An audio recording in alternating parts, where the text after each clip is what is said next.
बिस्मिल्लाहिर्रहमानिर्रहीम। अस्सलामु अलैकुम व रहमतुल्लाहि व बरकातुहू। मौजूद नाज़रीन इकराम, बुज़ुर्गाए कौम मिल्लत, मेरी सरकार और बहनों, गरीब नौजवान साथियों, के नसीब पर तशरीफ फरमा दुनिया के मलिक इत्तेहाद मुस्लिमीन के सदर जनाब रिजाद साहब, हैदराबाद से तशरीफ लाए मलिक इत्तेहाद मुस्लिमीन के रुकन असम्बली जनाब माजिद हुसैन साहब, हैदराबाद के तमाम मौजूद अराज़ी बल्दिया मलिक इत्तेहाद मुस्लिमीन दुनिया के बल्दी इंतखाबात में मजलिस के 21 उम्मीदवार, मेरे तमाम जमात के रुखा, मैं आप तमाम का दिल की गहराइयों से शुक्रिया अदा करता हूँ कि आज आपने अपना कीमती वक्त निकालकर इस म्युनिसिपल इलेक्शन के इंतखाबी जलसे में आपने शिरकत की और अल्हम्दुलिल्लाह हमेशा की तरह आप तमाम की यहाँ पर हजारों की तादाद में जमा होना इस बात का पैगाम देता है कि 15 जनवरी के दिन इंशाअल्लाह आपका एक और मजलिस इत्तेहाद मुस्लिमीन के उम्मीदवार के इंतखाबी निशान पटल पर करने वाला है। मुझे यकीन है कि मजलिस को धुलिया शहर में एक बहुत बड़ी कामयाबी से हमकिनार इंशाअल्लाह अल्लाह आपके जरिए करने वाला है। मेरे अजीज दोस्तों और बुजुर्गों, मैं आपसे वादा कर रहा हूँ कि धुलिया शहर में एक तासुब और तन नजरी की मिसाल यहाँ पर दी जा सकती है कि कैसे इस शहर के ऐसे इलाके हैं जहाँ पर हर तरह की सहूलत वहाँ के रहने वालों को दे दी गई। रोड है, ड्रेनेज का इंतजाम है, साफ सफाई है, पीने का पानी है, कचरे के अंबार नहीं नजर नहीं आते। सवाल ये पैदा होता है यहाँ पर जो मजलिस इत्तेहाद मुस्लिमीन ने अपने उम्मीदवारों को उतारा, मैं आपको कह रहा हूं कि मुस्लिम इलाकों में स्लम है, गरीबी है और रोड बराबर नहीं है। वहीं पर आप ये भी देखते कि हैंडलूम की इंडस्ट्री आज तबाही के दहाने पर पहुंच चुकी है। जो लोग उससे रोजगार हासिल करते थे आज वो बहुत परेशान है, बेरोजगारी उनका मुकद्दर बन गया।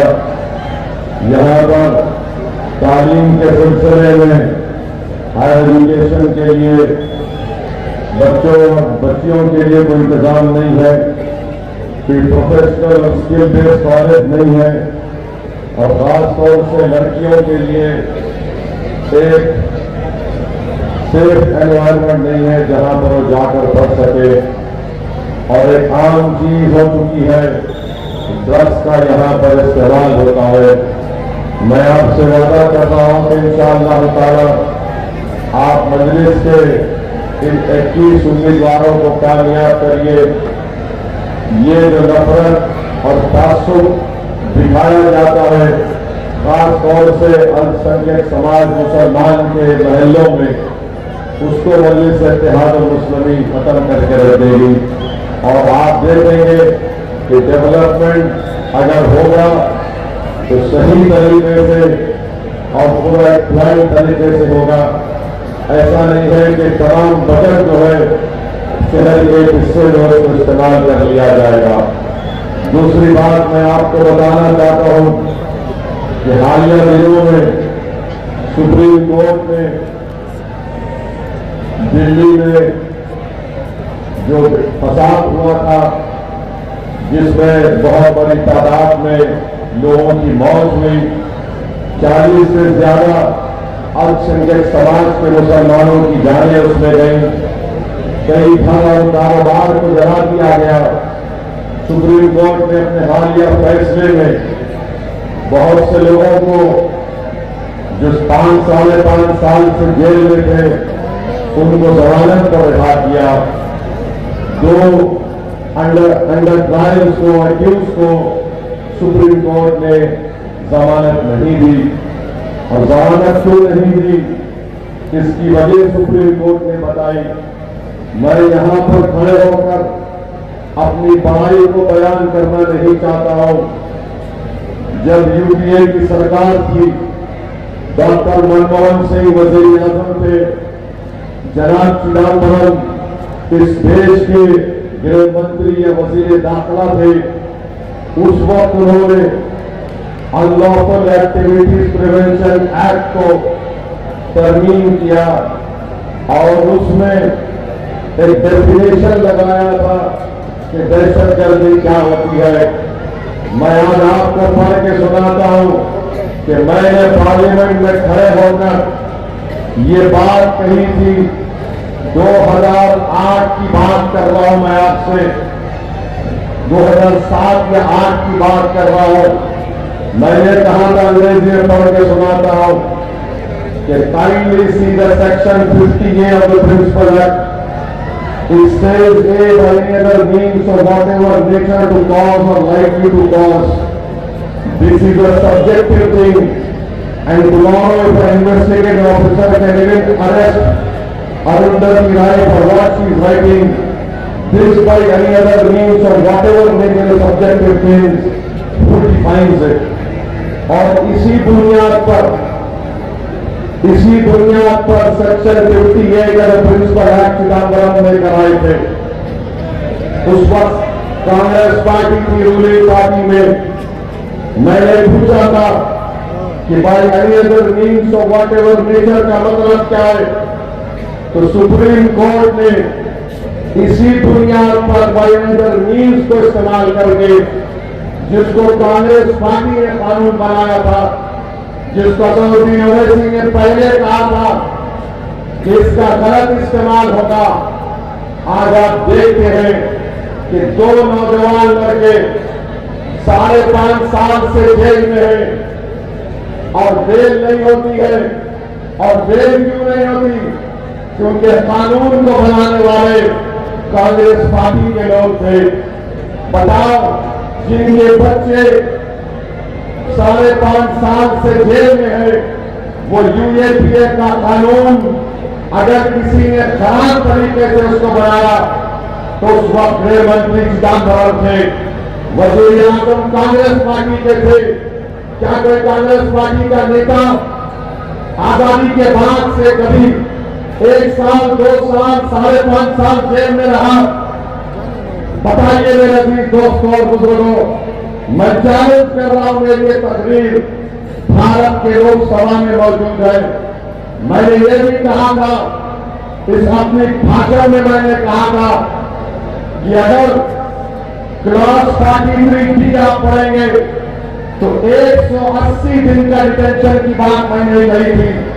मैं अंग्रेजी में पढ़ के सुना रहा हूं कि मैंने पार्लियामेंट लोकसभा में कहा था, with all the confidence I can say that in 100% of the cases wherein minorities are arrested, they will be in detention without charge sheet for 180 days. It is because that this is what is happening as of now.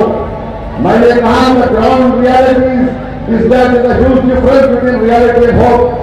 A man in uniform, यानी जो police वाला होता है, उसमें एक किस्म से नफरत होती है मुस्लिम अक़लियत के ताल्लुक से। ये फैक्ट है, मैंने कहा।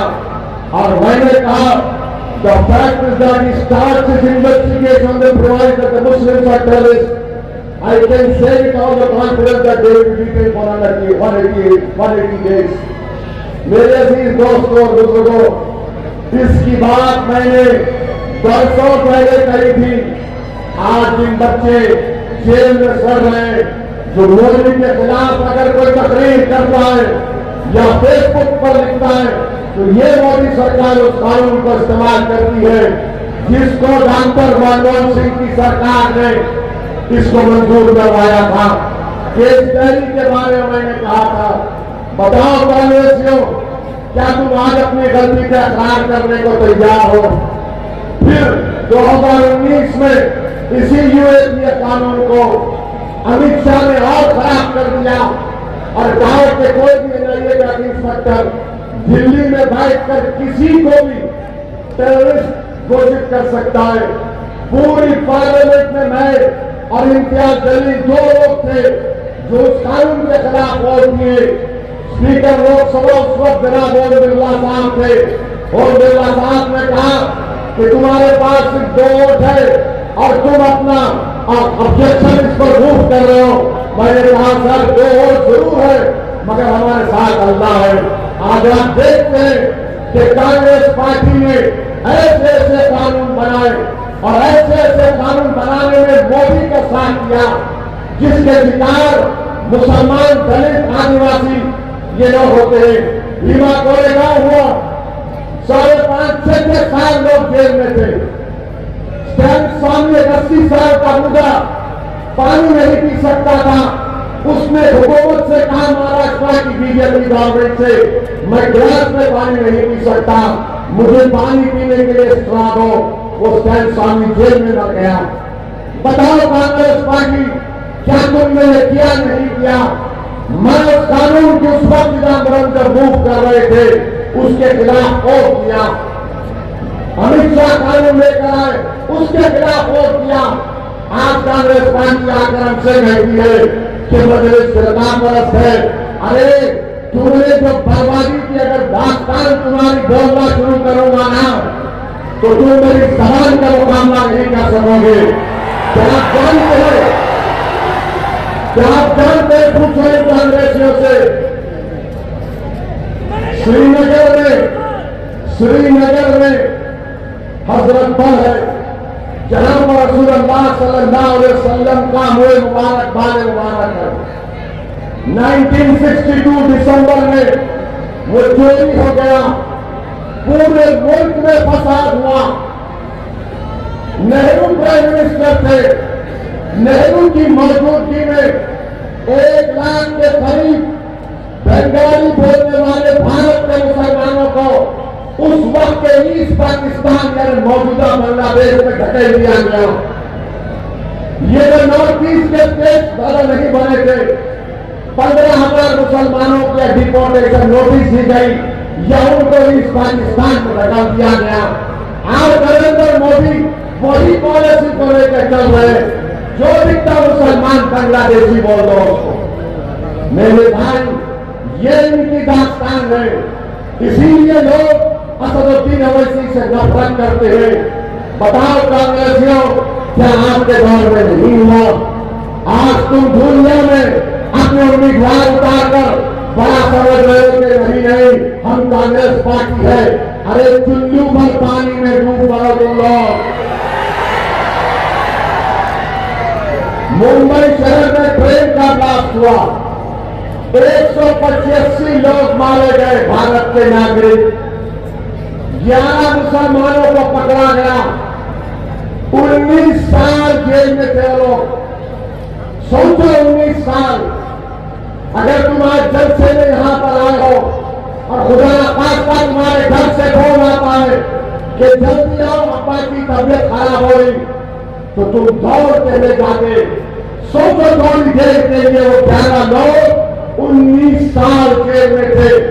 कौन था महाराष्ट्र का चीफ मिनिस्टर? किसकी पार्टी सरकार में थी? कांग्रेस पार्टी थी। 19 साल हाईकोर्ट ने कहा ये तमाम 11 लोग बेकसूर है। मरने वालों के परिवार को नहीं मालूम कि किसने मेरे भाई बेटे को मारा। जिसको जेल में डाला गया उनके परिवार को नहीं मालूम मेरे बेटे को क्यों जेल में रखा गया। उसमें से एक अंसारी था, उसमें से एक अंसारी था जो जेल में ही मर गया। उसको यह खुशखबरी नहीं मिली कि उसको कोर्ट ने बरी कर दिया। सुनो अंसारी भाइयों, ये सच्चाई का बयान कर रहा हूं मैं तुम्हारे सामने। और फिर दारुसलाम को मेरे पास मिलने एक शख्स आए थे जो 19 साल जेल में थे। उन्होंने लाकर अपनी बेटी को मिलाया और कहा कि ओवैसी भाई, ये मेरी बच्ची अपनी मेरी बीवी के गोद में थी जब मैं जेल को चला गया। आज मैं बाहर निकला तो मेरी बच्ची जवान हो गई।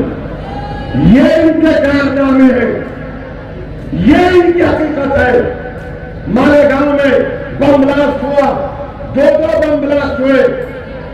मारने वाले पूछ रहे हैं कि किसने मारा। जेल को चले गए, नाखूने पैरों पकड़कर मुंबई के एटीएस उनके नाखून निकालती थी हाथ और पैर से। मेरे भाई याद रखो, अगर तुम्हारे नुमाइंदे नहीं रहेंगे तो आप और हम नाइंसाफी के खिलाफ आवाज नहीं उठा सकेंगे। नाइंसाफी के खिलाफ आवाज उठाने के लिए भारत का संविधान आपको इस बात की इजाजत देता है कि आप अपने ओर से अपने पसंद के उम्मीदवारों को कामयाब करिए। धूलिया में आपने मजलिस को मजबूत किया, आपने जमात को कामयाब किया, मैं आपका शुक्रिया अदा करता हूं।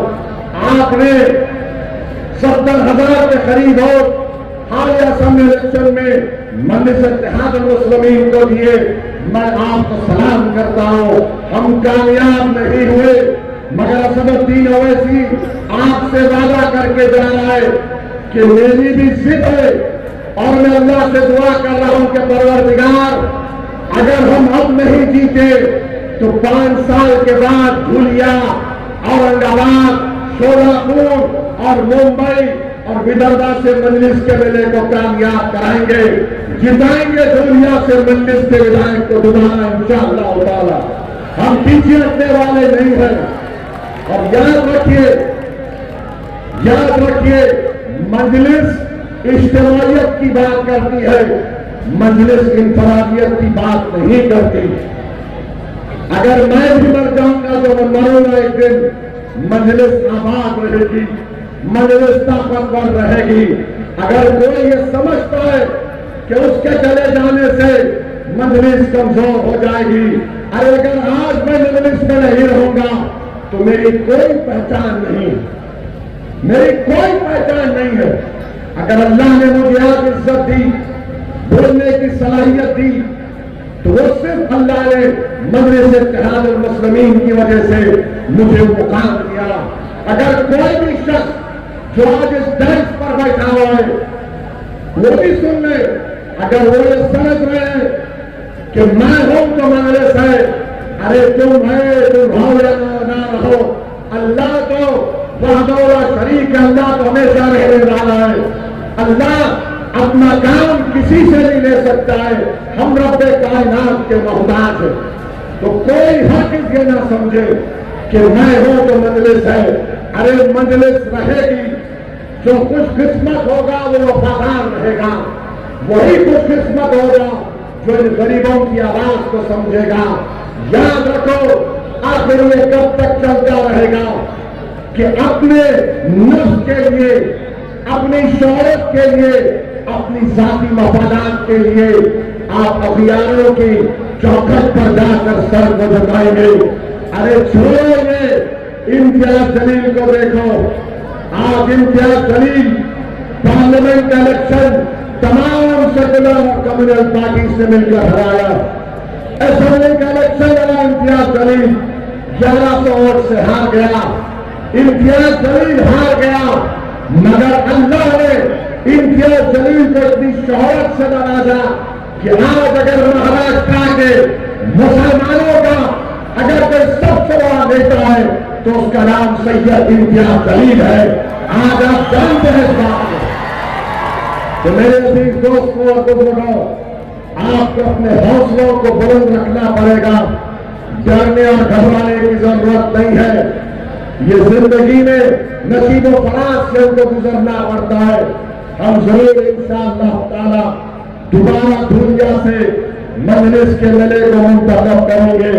तीसरी बात, ये राष्ट्रवादी कांग्रेस में इलेक्शन लड़ रही है ना, ये अजीत पवार अपने चीचा शरद पवार का नहीं हुआ तो इनके साथ जो धूम चलने फिरते उनका क्या रहा है। जो शरद पवार का नहीं हुआ जिसने सब कुछ उसको देकर आगे बढ़ाया, वो उसी को टाटा बाय बाय कर दिया। तो मेरे भाई, मैं आपसे अपील कर रहा हूं, हाँ, ये अजीब मजाक है कि मुंबई में एक ही कैबिनेट में फडणवीस बैठते, शिंदे बैठते और अजीत पवार बैठते। अब ये चुनाव हो रहा है तो फडणवीस एक तरफ मुंह करके बैठ गए, दूसरी तरफ मुंह करके बैठ गए शिंदे और अजीत पवार।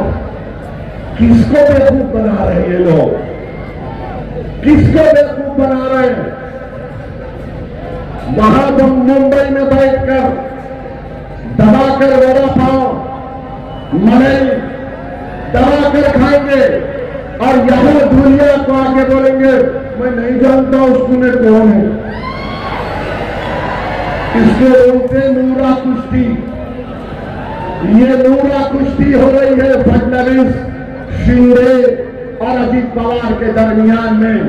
और मेरी बात लिख के रख लो आप, 5 साल के बाद जब असम इलेक्शन होंगे, ना शिंदे रहेंगे ना अजीत पवार रहेंगे, कौन रहेगा? असदुद्दीन ओवैसी की जमात मल्लेश्वर इत्तेहाद और मुस्लिम रहेगी और दुनिया पर अपना एमएलए कामयाब करेगी इंशाअल्लाह। ये सब चले जाएंगे, नहीं रहेंगे लोग। एक तमाशा बनाकर मजाक किया जा रहा है जनता से, मगर महाराष्ट्र की जनता, बिहार की जनता की तरह बड़े ही सियासी शऊर रखने वाली जनता है। वो ये सब तमाशा देख रही है कि कैसे ये कबड्डी मैच हो रहा है, इनका पकड़, उनका पकड़, इनको छोड़, इनको पकड़। ठीक है, जनता जब किसी के पैर पकड़ लेती ना तो उसको मट्ठी चका देती, और मट्ठी चकाने का टाइम अनकरीब में जल्दी आने वाला है। चौथी बात, मुझे भी बताया गया कि हमारे उम्मीदवारों को, मजलिस के बाद जिम्मेदारों को फोन करके डराया जा रहा है। मैं फोन करने वालों से कह रहा हूं कि तुम्हारा सियासी बाप भी अगर आके बोलेगा तो हम उसकी भी नहीं सुनेंगे, उसके मुंह पे थूक कर बटन को बटन दबाएंगे। ये डराने की बातें मत करो। याद रखो, वो जमाना चले गया, तुम लुंगी उठा के दिखाएंगे तो आपको मालूम क्या करना, समझे ना? वो गया जमाना, बड़े छोटे हम बड़े, अरे कोई बड़ा नहीं, सब एक है। डराएंगे तो तुम याद रखो मैं भी डरा सकता हूं। हम सिर्फ अल्लाह से डरने वाले, किसी माइकल लाल से डरने वाले का नाम मनुष्य इत्तेहाद मुस्लिम नहीं है। तो जितनी तुम्हारी इज्जत अभी बाकी है, उस इज्जत को बाकी रख लो, वरना जो तुमने नाम कमाया वो पूरा खत्म हो जाएगा। तो आपसे भी अपील कर रहा हूं, ये जमात आपकी है, मजलिस को कामयाब आपको करना है अपनी दुआओं से, अपने ओट से, और पतंग के निशान पर बटन दबाकर हमने जनाब इरशाद साहब को ये जिम्मेदारी दी है। मैं शुक्रगुजार हूं जनाब इरशाद साहब का कि उन्होंने इस जिम्मेदारियों को निभाने के लिए बहुत ही अहम तरीके से और मेहनत से काम कर रहे हैं। तो आप जनाब इरशाद साहब और मजलिस की पूरी टीम का साथ दीजिए। 15 तारीख के दिन मुत्तहदा तौर पर अपने के कोर्ट का इस्तेमाल करके मजलिस इत्तेहाद मुस्लिमीन को कामयाब और कामरान करिए, क्योंकि मुझे यहाँ से मालेगांव भी जाना है। मजलिस के मुखालिफिन, हमारे मीडिया के लोग को मैं सलाम करता हूँ। मैं यहाँ पर तकरीर किया था विधानसभा के चुनाव में, 15 मिनट बोला तो इतना चला है टीवी पे, समझ में नहीं आया मुझे। मैं 15 मिनट बोला तो मीडिया के लोग ऐसा चलाए जैसा कि मैं उनका दोस्त हूं। मगर अब मीडिया वालों और मजलिस के मुखालिफिन से पूछना चाहता हूं, पोलिंग कब है? पोलिंग कब है? पोलिंग कब है? अब मैं बोल के चला बोला, वो तुम इतना बोले तो कुदरत ने बोला ले 15 तारीख की पोलिंग होगी। और एक कोई बीजेपी के मंत्री बोले गए बयान दिए कि 15 को पोलिंग नहीं होना, हमको पतंग पिलाना है। कोई पतंग पिलाओ या न पिलाओ, 15 तारीख को दुनिया में सिर्फ पतंग नजर आएगी आसमानों पर इंशाअल्लाह। और अहम बात, नरेंद्र मोदी, अजित पवार, शिंदे, नीतीश कुमार, कुमारस्वामी, चंद्रबाबू नायडू, इन तमाम ने मिलकर एक वक्त तरमीमी कानून बनाया और वो कानून एक संविधान के खिलाफ है। संविधान जिसको बाबा साहेब अम्बेडकर ने बनाया, उस संविधान के फंडामेंटल राइट्स के खिलाफ है। ये कानून जो बनाया गया आर्टिकल 25, 26 और 14 की खिलाफ वर्जी करता है। इस कानून के जरिए मोदी, शिंदे और अजित पवार मस्जिदों को, दरगाहों को, खानकाहों को, कब्रिस्तान को छीनना चाहते हैं। जो लोग राष्ट्रवादी का खंडवा डालकर फिर रहे, अगर तुम्हारा कब्रिस्तान को छीनने की कोशिश करेगा, उसका कानून बन चुका है। और उसकी पहली मिसाल दिल्ली में तुर्कमान गेट की मस्जिद का हम देख रहे हैं। दिल्ली वक्फ बोर्ड है, कुछ नहीं करता, कोर्ट से ऑर्डर आ गया, अपील रिव्यू पिटीशन फाइल नहीं होता। जो 100 साल से तुर्कमान गेट की मस्जिद की जायदाद वक्फ की थी, 1970 का गजीत है।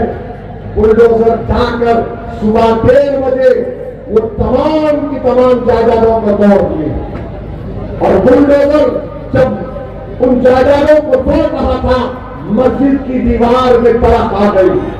अब बोल रहे कि दीवार को भी तोड़ देंगे क्योंकि आपकी जान का खतरा है। मैं पूछना चाहता हूं अजित पवार से, बताओ आपने इस कानून को बनाने में मोदी का तारीफ की, ताउन किया। मेरे अजीज दोस्तों और बुजुर्गों, ये इतना गंदा कानून है। आज हमारे हिंदू धर्म के देवस्थानम मंदिर की कमेटी में सिवाय हिंदू धर्म के कोई मेंबर नहीं बन सकता। वह बोर्ड भी मुस्लिम धर्म का एक बोर्ड है, उसमें मोदी ने, अजित पवार ने कानून बनाया कि उसमें गैर मुस्लिम भी मेंबर बन सकता है। बताइए क्या ये इंसाफ है? क्या ये इक्वालिटी का वायलेशन नहीं है? कोई भी कलेक्टर लिख कर दे देगा, मस्जिद को होटल डाल दिया जाएगा। आज होटल के ऊपर जायदादें नहीं चल पा रही। 100 साल से पुरानी अगर कोई मस्जिद दरगाह एएसआई में प्रोटेक्टेड मॉन्यूमेंट है, तो मोदी ने कानून बना दिया कि उसका मालिक वक्फ बोर्ड नहीं होगा, एएसआई आसार कदीमा होगा। बताओ फिर किस बुनियाद पर अजित पवार आ जाकर कह रहे हैं कि मैं देख लूंगा, मैं ये कर लूंगा। मेरे भाई, मैं जानता हूं धुलिया और महाराष्ट्र के अल्पसंख्यक समाज मुसलमानों में आज भी मेरी हमीयत है। मैं आपको उसका हवाला देकर आपसे अपील कर रहा हूं, उस कानून के बनने के बाद महाराष्ट्र के बहुत बड़ा इलेक्शन होने जा रहा है। आप अपना एक वोट उस कानून के इस्तेमाल, इसके खिलाफ इस्तेमाल करिए और पैगाम दीजिए मोदी को, शिंदे को, अजित पवार को कि तुमने जो कानून बनाया वो हमारी मस्जिदों को छीनने के लिए बनाया, तुमने ईसाइयों को खत्म करने का कानून बनाया। तो एक और अहम वजह आपके पास है कि आप 15 तारीख को मुत्तहदा तौर पर अपना एक और पतंग के निशान पर दीजिए। और तुमने देखा अपनी आंखों से, अगर भारत की पार्लियामेंट में किसी ने खड़े होकर मोदी की आंख में आंख डालकर एनडीए के एमपीज के सामने कहा यह कानून बाबा साहेब के संविधान के खिलाफ है और मैं इस कानून को फाड़कर पार्लियामेंट के फर्श पर फेंक दिया, क्या ये अभी पवार कर सकते थे? तो मेरे भी दोस्तों और बुजुर्गों, 15 तारीख को क्या होगा? 15 तारीख को बटन दबेगा, बटन पर। और बीजेपी वाले ये समझ में नहीं आ रहा, बीजेपी वाले तक घर पे कहीं को ट्रम्प से कई ट्रम्प बोले, मैं आपको बोलूं कल ट्रम्प क्या बोले, जो नीचे लगाया था। हाँ, ट्रम्प बोले India ordered 68 Apaches and didn't get them for 5 years. यानी भारत में हेलीकॉप्टर अपाची उसका नाम है और 5 साल से नहीं मिले। Prime minister Modi came to see me और क्या बोले Modi ji, sir may I see you please. Modi ji आके बोले, सर क्या मैं आपको मिल सकता हूं प्लीज। ये क्या है? अरे कुछ तो बोलो बीजेपी वालों, तुम्हारा नेशनलिज्म कहां चले जाता है? मोदी की हम सख्त मुखालिफत है, जिंदगी भर अपनी तारीख सियासी तौर पर नहीं करेंगे। समंदर के 2 किनारे एक नहीं हो सकते, मगर मोदी तो भारत का प्रधानमंत्री है ना। अमेरिका का ट्रम्प बोला कि मोदी ने इसको आके बोले, sir please may I see you. BJP कुछ बोलती नहीं, हमें बीजेपी को बोलो, मुगलों में बोलो पाकिस्तान में बोलो और कूद जाते, बांग्लादेश में बोलो कूद जाते। 2 चीज से बीजेपी नहीं बोलती, ट्रम्प को नहीं बोलती, चाइना बोले तो बोलती है चीनी ले लो। आखिर इसका सन्नाटा क्यों है भाई? बीजेपी के लोग क्यों डरते ट्रम्प से? ये भारत का मामला है, याद रखो। कोई गोली चमड़ी वाला गोला अमेरिका में बैठकर भारत के प्रधानमंत्री की बेइज्जती कर रहा है और तुम लोग उस बेइज्जती को बर्दाश्त कर रहे हो। तुम्हारा नेशनलिज्म झूठा है, तुम्हारा नेशनलिज्म ड्रामा है। अगर तुम्हारा नेशनलिज्म पक्का होता तो तुम बोलते इस बारे में, मगर तुम नहीं बोल पा रहे हो। बहरहाल मेरे अजीज दोस्तों और बुजुर्गों, बीजेपी हर नौजवान को, किसान को, महाराष्ट्र को मायूस कर चुकी है। और मैं यहां पर बीजेपी के मेरे साहब से पूछना चाहूंगा, महाराष्ट्र में पेट्रोल की कीमत क्या है? पेट्रोल की कीमत क्या है महाराष्ट्र में? कितना है? जोर से बोलो, नहीं सुनाई क्या? जोर से बोलो। 106 रुपये लीटर है। मोदी जी, गुजरात में 94 रुपये कैसा है, महाराष्ट्र में 106 कैसा है? सोचो आप, ट्रिपल इंजन की सरकार है, ऊपर से 3 इंजन है इसको। एक इंजन इधर जा रहा, एक इंजन इधर जा रहा, एक इंजन किधर की जा रहा। तो मेरे ऐसे दोस्तों और बुजुर्गों, और मैं खास तौर से हमारी इज्जतदार मां और बहनों से भी अपील करूंगा कि आप लोग सुबह में जाकर आपको 4 वोट डालना है। जहां पे पतंग का निशान दिखेगा बटन दबा दीजिए। मैं शुक्रगुजार हूं हमारी मां और बहनों का कि आपने हमेशा मन से इत्तेहाद और मुस्लिम को कामयाब किया अपने दुआओं से, वोटों से। बिहार में भी ऐसा ही बोल रहे थे जो आज महाराष्ट्र में बोल रहे, नहीं मजलिस नहीं जीतेगी, गठबंधन तेजस्वी मुख्यमंत्री बनेगा, कांग्रेस साथ है, सीपीआईएम साथ है, सीपीआई साथ है। अरे आप तो अकेले हैं। मैंने कहा प्यारे, हम अकेले कहाँ हैं? बोले आपके साथ कोई नहीं है। आपके 4 एमएलए को भी हमने ले लिया।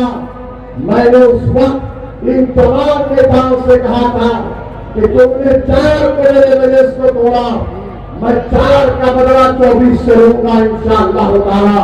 और दुनिया ने देख लिया कि मजलिस के 5 एमएलए जीत कर आए। 12 मुकामात पर तीसरे नंबर पर मजलिस रही, 2 मुकामात पर दूसरे नंबर पर रही। एक सीट हमारा आदिल हसन 350 वोट से हार गया, 80,000 वोट देने के बावजूद भी। और आपको जानकर खुशी होगी कि 5 ऐसे असेंबली की सीटें थी जहां पर खवातीन महिलाओं ने वोटर लिस्ट में जितने वोट थे उसका 90% 90% अपने वोट को इस्तेमाल किया।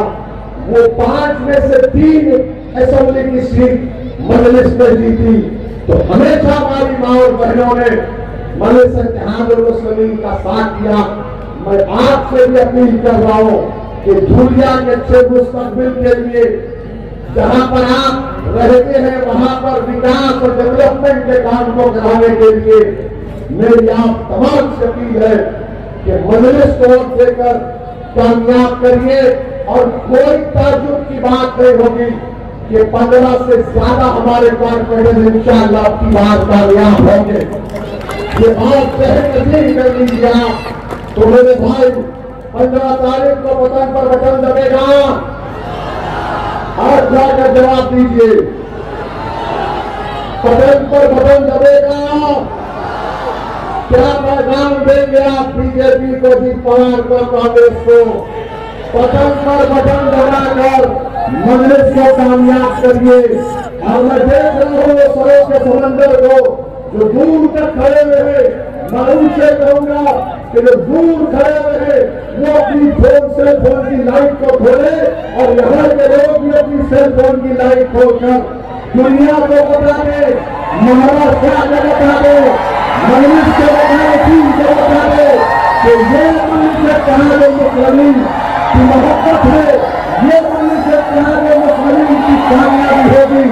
और उनकी दिमाग की बत्ती जो गुम हो चुकी है ये आपकी लाइट से दिमाग में आएगा। तो लगाओ मेरे साथ नारा, नारे तकबीर, नारे तकबीर, नारे तकबीर। दुनिया की आवाम जिंदाबाद, मजलिस इत्तेहादुल मुस्लिमीन जिंदाबाद, हमारा इत्तेहाद जिंदाबाद। बहुत बहुत शुक्रिया। अस्सलाम वालेकुम।